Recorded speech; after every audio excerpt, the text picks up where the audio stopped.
Muito boa noite, queridos irmãos. Estamos aqui mais uma vez reunidos para fazermos uma reflexão, pedindo autorização ao Pai Eterno para que nos ilumine, nos proteja e nos guarde. Pedindo a espiritualidade da casa, pelas equipes do irmão Gabriel, para que nos protejam, nos amparem e nos conduzam sempre à luz.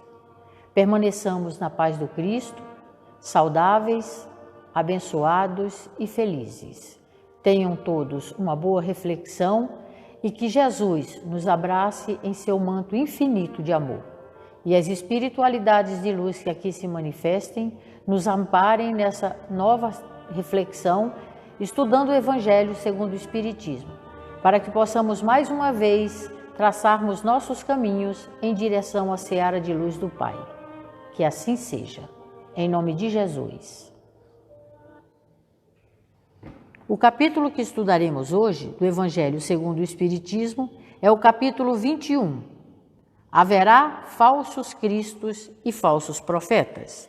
Falaremos em especial do tópico 11, Jeremias e os falsos profetas. Eis o que diz o Senhor dos Exércitos. Não escutei as palavras dos profetas que vos profetizam e que vos enganam. Eles publicam as visões de seus corações, e não o que aprenderam da boca do Senhor. Dizem aos que de mim blasfemam: o Senhor disse, tereis paz. E a todos os que andam na corrupção de seus corações, nenhum mal vos acontecerá. Mas qual dentre eles assistiu ao conselho de Deus? Qual o que viu e escutou o que ele disse? Eu não enviava esses profetas. Eles corriam por si mesmos. Eu absolutamente não lhes falava. Eles profetizavam de suas cabeças. Eu ouvi o que disseram esses profetas que profetizavam a mentira em meu nome, dizendo: sonhei, sonhei. Até quando essa imaginação estará no coração dos que profetizam a mentira e cujas profecias não são senão as seduções do coração deles?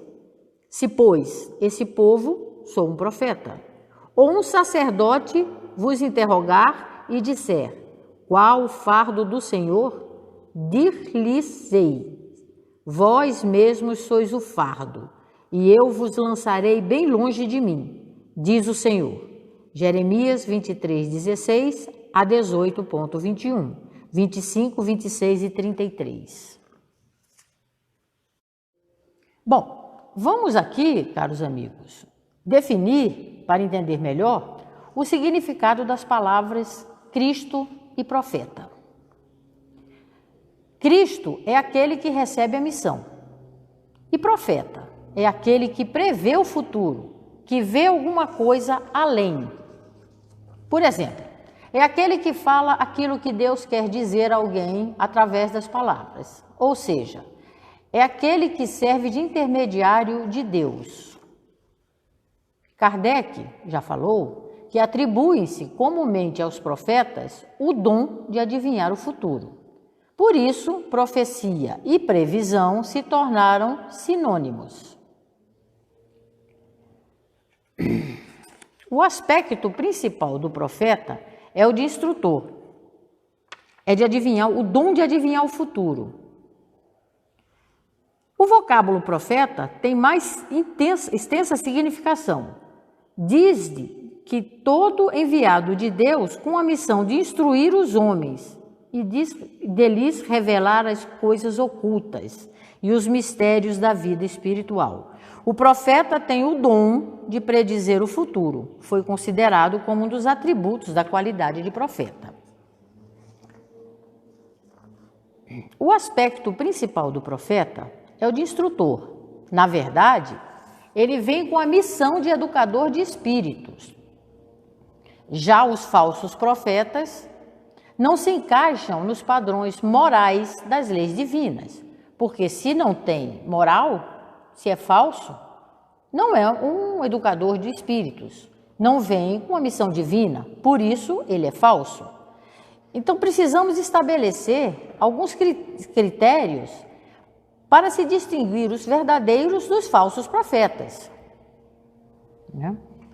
Quando João, o apóstolo João diz: meus bem-amados, não creiais em qualquer espírito, experimentai se os espíritos são realmente de Deus, porquanto muitos falsos profetas se têm levantado no mundo. Isso ele disse há milênios. E hoje? Repete-se isso? Claro que sim. Nós temos muitos falsos profetas surgindo no dia a dia. E precisamos distinguir quais são os verdadeiros e quais são os falsos. Para isso, precisa-se de um conhecimento. E o conhecimento é o estudo. É o estudo doutrinário dessa doutrina que tanto nos esclarece. Porque você dizer que prevém de alguma coisa, você tem que ter um aspecto moral ilibado. Não é você dizer o que vai acontecer falando com o que você gostaria até que acontecesse com aquela pessoa. Porque Deus não cria seres inferiores para representá-lo. Você tem que ter o dom divino de poder se manifestar pela palavra de Deus. Você está servindo como um intermediário do divino para com o nosso mundo material. Os verdadeiros profetas são seres enviados por Deus e os falsos divulgam o que vem de seus corações e não o que ouviram de Deus. Não pensais que o Espiritismo crie milagres nem prodígios. Mesmo porque, quando se fala em ciência, não é a física, não é a astronomia, não é a química, não é a geologia. São as leis do mundo, essas são as leis do mundo material. Essas ciências são exatas. A doutrina espírita são leis da natureza. Regem as relações do mundo corpóreo com o mundo espiritual. Porque o espiritismo é a ciência que estuda a origem, a natureza e o destino do espírito, bem como sua relação para com o mundo corpóreo. Somos natureza. Somos semeadura de Deus e Deus espera muito pela nossa colheita. Ele espera muito por nós. Deus não espera que sejamos perfeitos, mas Ele também não espera que justifiquemos nossos erros, que abracemos nossas falcatruas, que adoremos o que não é divino e que interpretaremos o que não é possível. Quem, portanto, se sentisse tentado a querer saber, a querer ser o dom, a querer ter o dom que não tem. Alguns até cobram por isso. E outros, por incrível que pareça, até pagam para saber o que querem ouvir. Nem sempre o que necessitam ouvir. Por isso que se diz que os verdadeiros profetas têm o dom de representar a palavra divina. Agora, os falsos profetas, eles não vão muito longe. Eles podem predizer uma série de coisas. Mais adiante, eles são exibidos como charlatões. Né?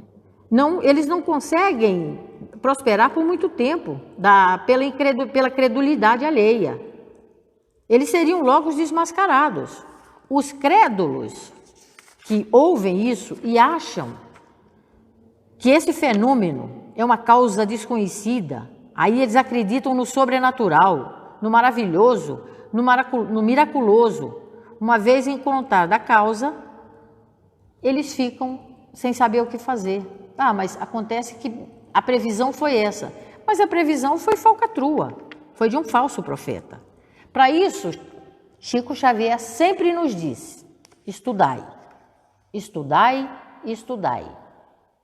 Temos que ter o conhecimento. No livro dos médiuns, é citado em alguns tópicos que a mediunidade tem que ser muito bem trabalhada, tem que ser muito bem estudada. Um médium, ele tem que saber quem ele está recebendo, quem ele está na vibração de quem ele está passando.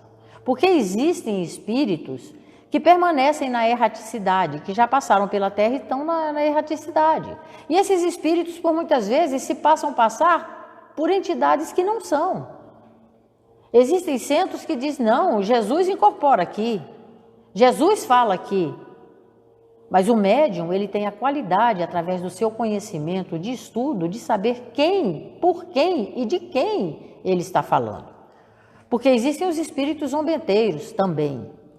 Aqueles que vêm para brincar, para fazer falsas acusações. Isso é uma coisa muito séria. Então nós temos que saber distinguir isso muito bem, porque não somos todos que temos a missão da mediunidade. Somos todos médiuns? Somos. Mas temos que trabalhar muito isso, temos que estudar muito. Se seguirmos a doutrina esclarecedora, a doutrina espírita, nós temos que ter assim diretamente o estudo do Consolador, o Livro dos Espíritos, o Livro dos Médiuns, o Evangelho segundo o Espiritismo, o Céu e o Inferno e a Gênesis. São livros que se encaixam um ao outro, que necessitam um do outro, são estudos frequentes. São estudos vibratórios daquilo que nós realmente acreditamos no poder divino.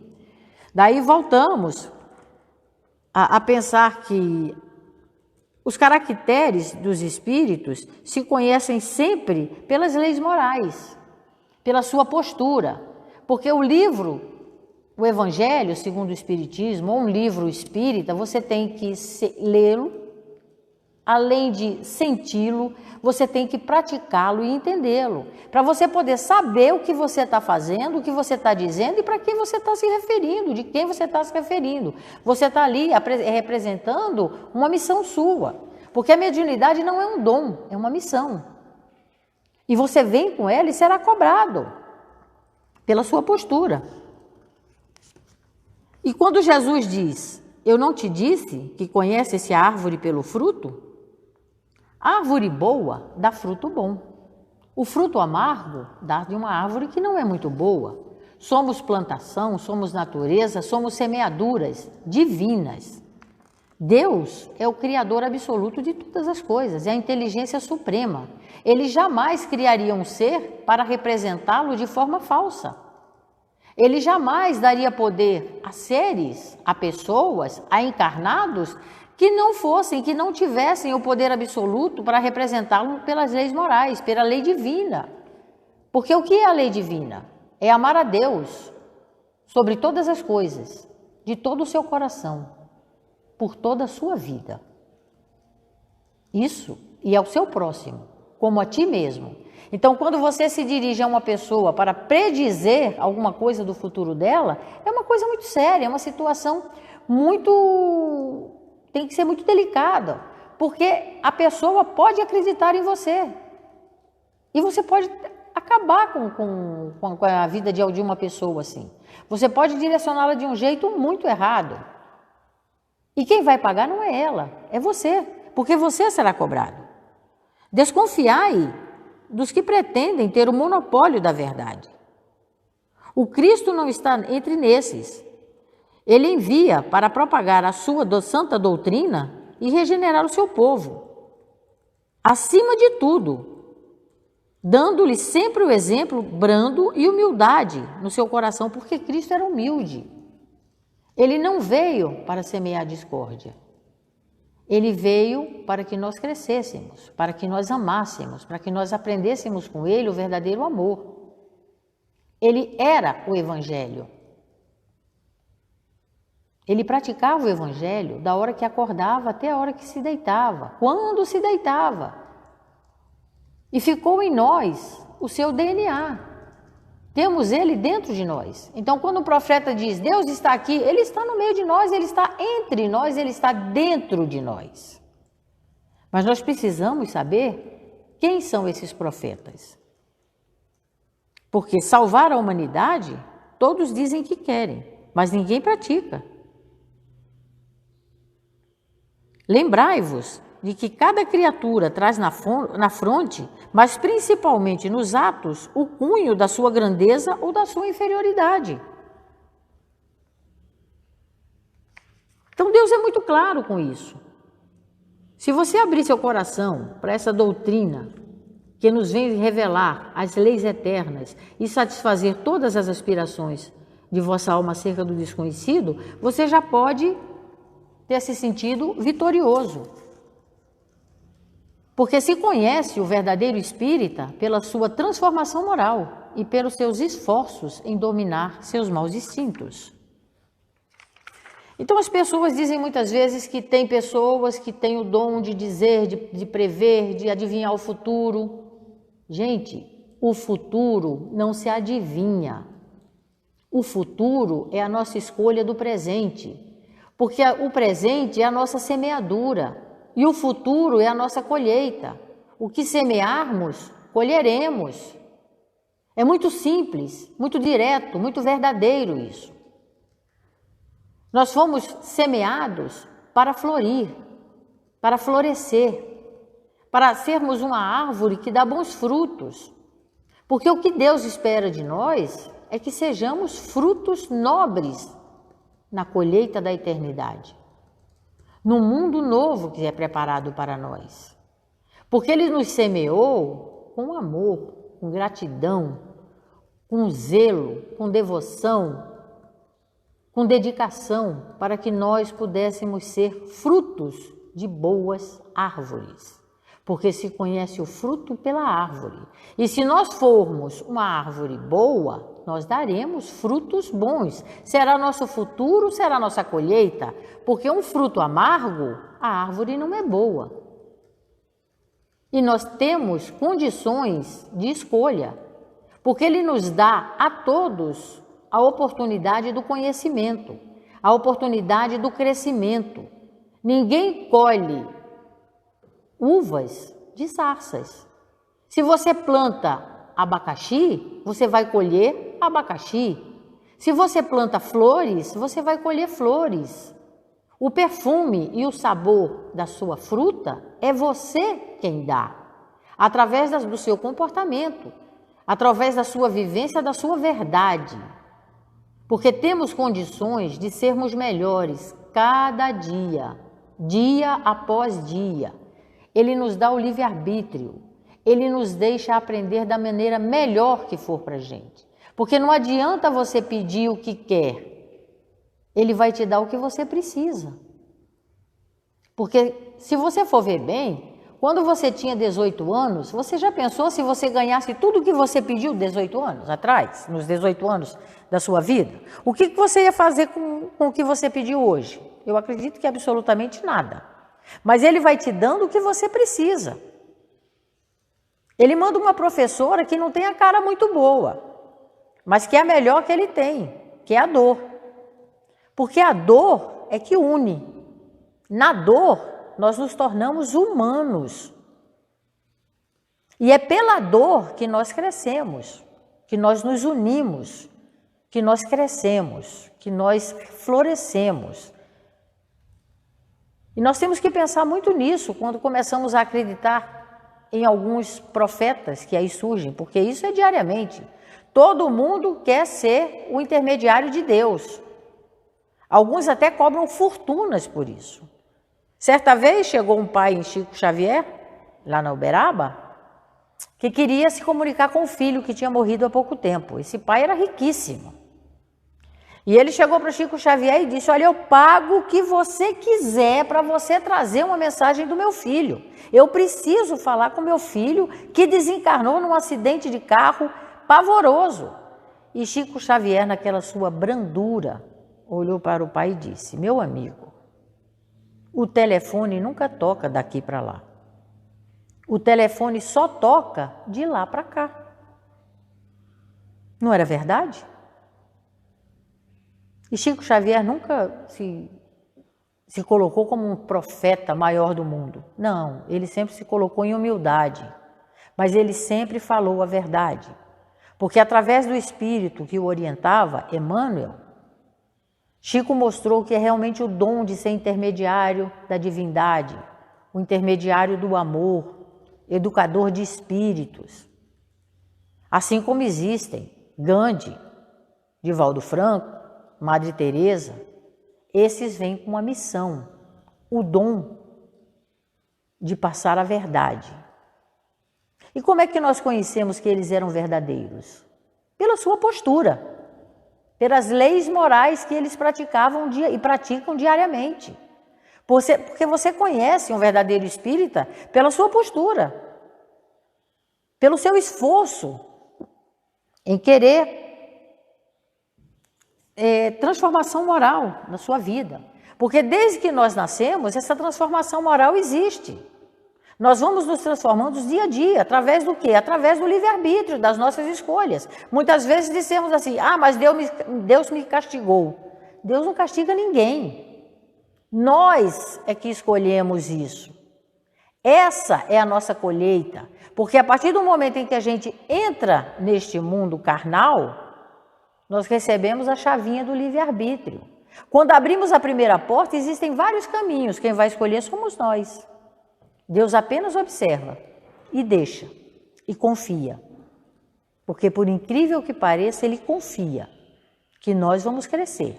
De um jeito ou de outro. Cresceremos, floresceremos e frutificaremos. Temos uma eternidade inteira. Quem tem pressa que se comporte melhor. Porque o bonde passa. E a sorte é quando a oportunidade surge e você está pronto para pegá-la. Quando você tem o conhecimento do que é verdadeiro, do que é certo e do que você precisa para você crescer, aí é uma bênção. Aí você vai com tudo, vai com fé, mas vai. E Ele está ali junto de você, te dando apoio, porque Ele sabe que você tem dentro de você o Cristo, que é o Filho dele perfeito, e que deixou entre nós a sua semente. Se temos semente crística, não podemos ser uma árvore má, temos que ser uma árvore boa. Então Ele diz, venha, eu espero. E Jesus diz, nenhuma ovelha tua se perderá, tomando conta de todos. Portanto, Ele diz, meus filhos, bem-amados, caminhai, sem tergiversações, sem pensamentos ocultos, na rota bendita que tomastes. Ide sempre sem temor. Afastai cuidadosamente tudo o que vos possa entravar a marcha para o objetivo eterno. Se abrirdes vosso coração a essa chave doutrinária que vos vem revelar as leis eternas e satisfazer todas as aspirações de vossa alma acerca do desconhecido, já podeis dar corpo a esses silfos ligeiros que vedes passar nos vossos sonhos e que, efêmeros, apenas vos encantavam o espírito, sem coisa alguma dizerem ao vosso coração. Portanto, avançai incessantemente, seja a vossa divisa a do progresso contínuo em todas as coisas, até que finalmente chegueis ao termo feliz da jornada, onde vos esperam todos os que vos precederam. E voltamos, sejamos uma boa árvore, para que possamos dar bons frutos. Fujamos dos maus profetas, que nada nos têm a dizer, e creiamos sempre na divindade maior do Cristo, nas entidades de luz que nos fortalecem, nos protegem e nos guiam por toda a nossa vida.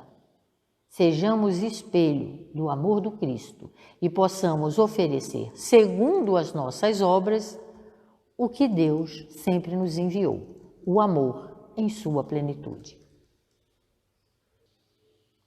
Aqui, nessa passagem de Jeremias, nós conseguimos enxergar a problemática dos gostos e desejos.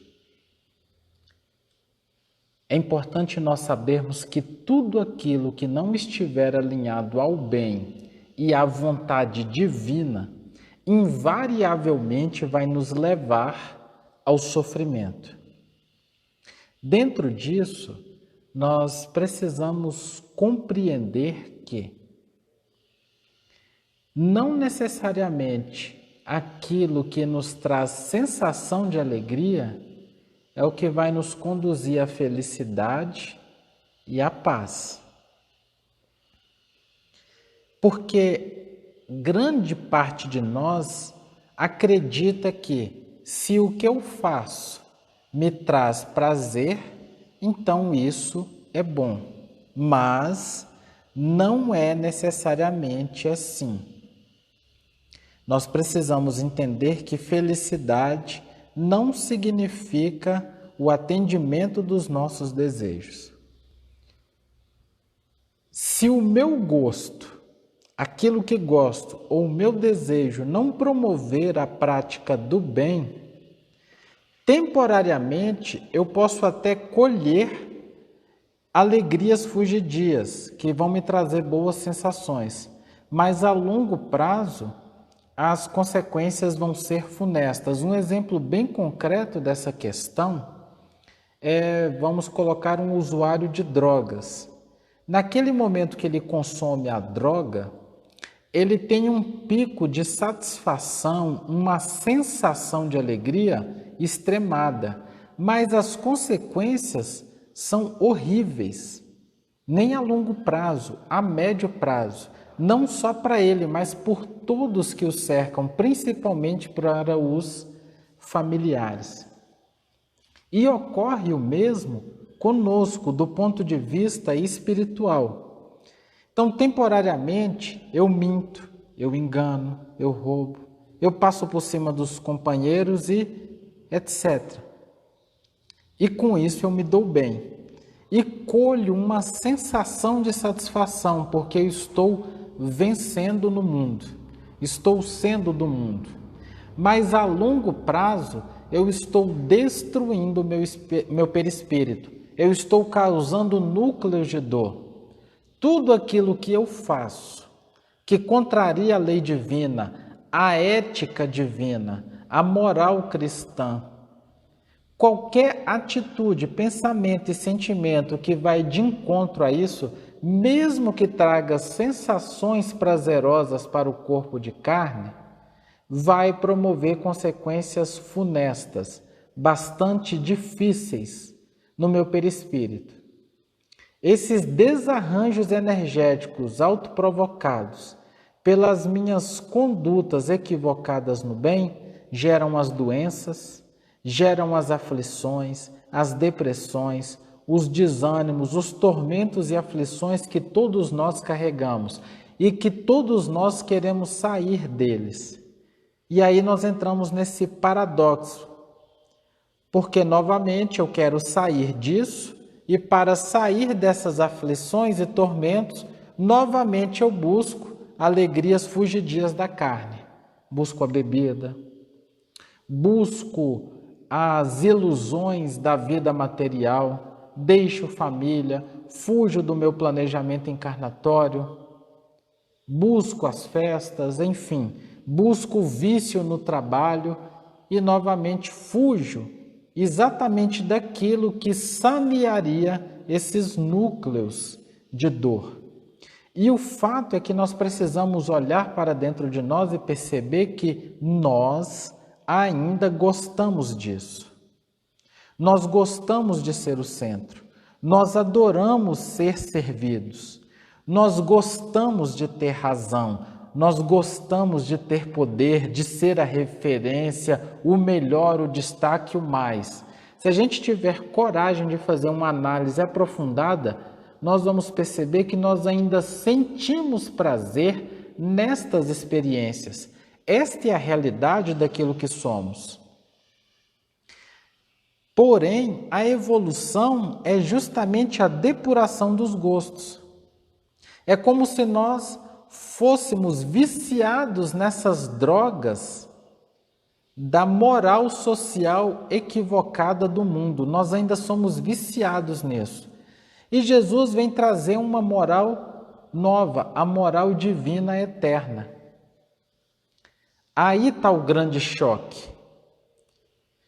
Porque a nossa proposta de evolução é justamente para nós purificarmos esses gostos. Eu gosto de ser servido e Jesus nos convida. Adquira o prazer em servir. Eu gosto de mentir e enganar e Jesus convida. Adquira o prazer a dizer sempre a verdade, ser honesto e íntegro. Eu gosto de ser integralmente servido e estar na condição de poder, Jesus diz: seja um servidor, seja escravo, renuncie a tudo que tem. Eu gosto de que tudo venha a mim e Jesus diz: ame incondicionalmente. O convite de Jesus é para que a gente passe a gostar do devotamento e da renúncia e de fazer com que o outro brilhe, vença, de servir integralmente, amar incondicionalmente. Aí está a problemática dos gostos e dos desejos. No fundo, nós gostamos e desejamos algo. E a moral divina nos traz uma outra proposta de gostos e desejos. Porém, aquilo que gosto e que desejo, os milênios já vêm me mostrando que isso só me traz a longo prazo dor e sofrimento. Por isso que estamos tão ansiosos. Por isso que estamos com tantos anseios, tantas dificuldades. Emmanuel tem uma frase muito interessante que vai corroborar com tudo isso que nós estamos conversando. A disciplina pretere o prazer. Nós estamos querendo trazer para a reflexão de todos que nós ainda temos gostos e desejos equivocados e que fazer aquilo que Jesus pediu não vai nos trazer agora, nesse momento, prazer, porque os nossos gostos equivocados estão conectados com outras situações. Por isso que a disciplina pretere o prazer. É um momento de disciplina, eu lutar contra mim mesmo para vencer as minhas demandas, as minhas necessidades doentes. Muitas das questões, muitos dos convites do Cristo não vão nos trazer, neste momento, prazer. Mas a colheita a longo prazo é uma felicidade eterna. Esse é o ponto-chave que precisamos entender. É como aquele estudante que se dedica, estuda muitas vezes pela madrugada fora, enquanto seus companheiros de 18, 19 anos estão pelas festas da vida, virando noites em situações de profunda extravagância. E ele está ali. Nós não podemos necessariamente dizer que seja prazeroso todo esse esforço, mas a certeza da colheita e o que ele vai colher faz tudo isso ter valido a pena e muito a pena.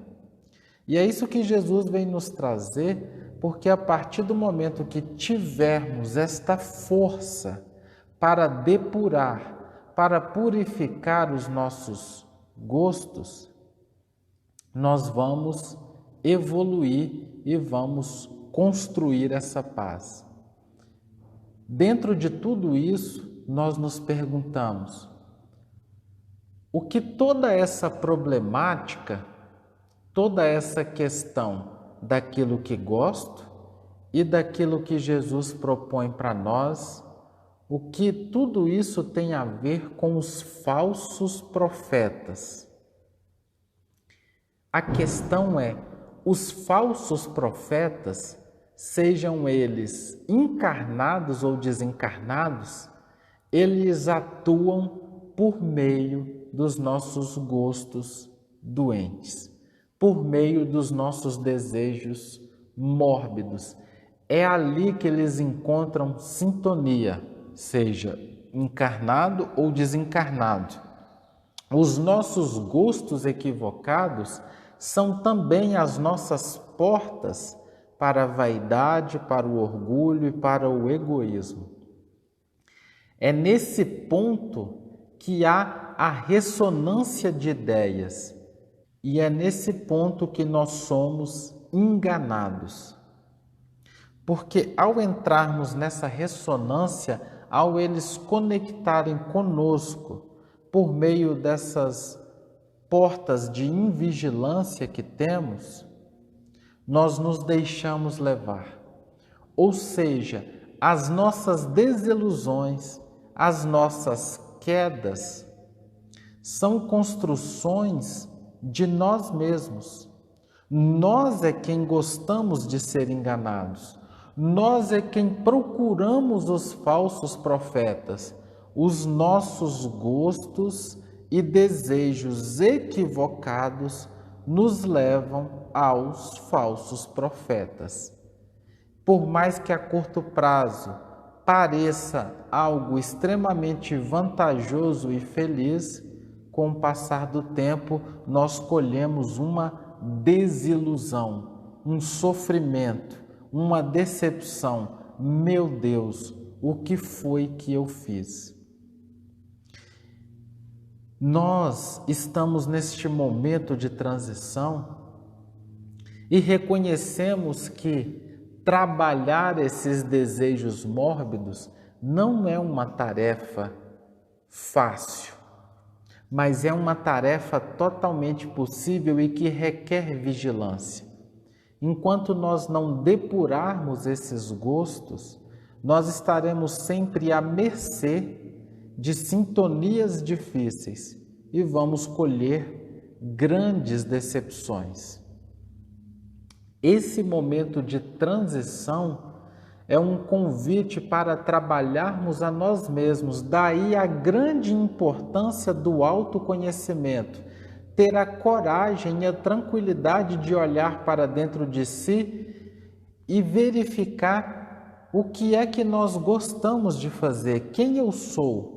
Esse autoconhecimento, esse estudo de si mesmo que vai nos livrar da manipulação dos falsos profetas. Nós precisamos olhar para o nosso coração e perceber, será que nós não gostamos de nos reunir com outras pessoas para falar mal de outras pessoas? Porque esses são os nossos pequenos gostos que nós vamos tentando justificar. Será que eu não gosto de assistir muitos filmes de violência? Será que eu não gosto de estar sempre bebendo e por isso atraio entidades vampirizadoras, como nos coloca André Luiz? Esse é o momento de nós sentarmos e avaliarmos todas essas pequenas vilezas morais que alimentamos por meio de gostos doentes. É o momento de fazermos uma análise profunda realmente e entrarmos nesse verdadeiro combate para vencermos a nós mesmos.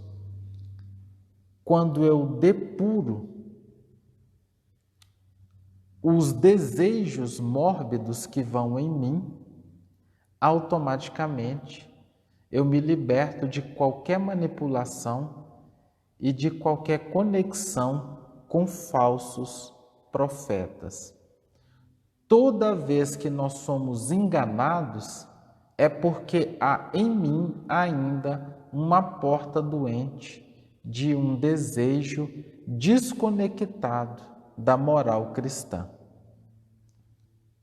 Na hora que eu realmente sentir e compreender essa realidade, nunca mais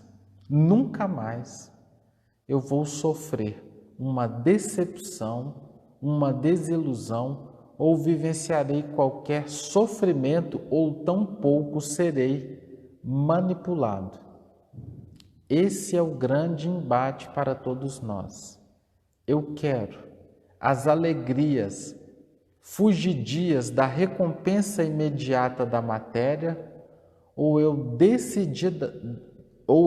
definitivamente vou me entregar para o Evangelho de Jesus e conquistar a paz eterna. A decisão de ser enganado ou ser feliz é de cada um de nós.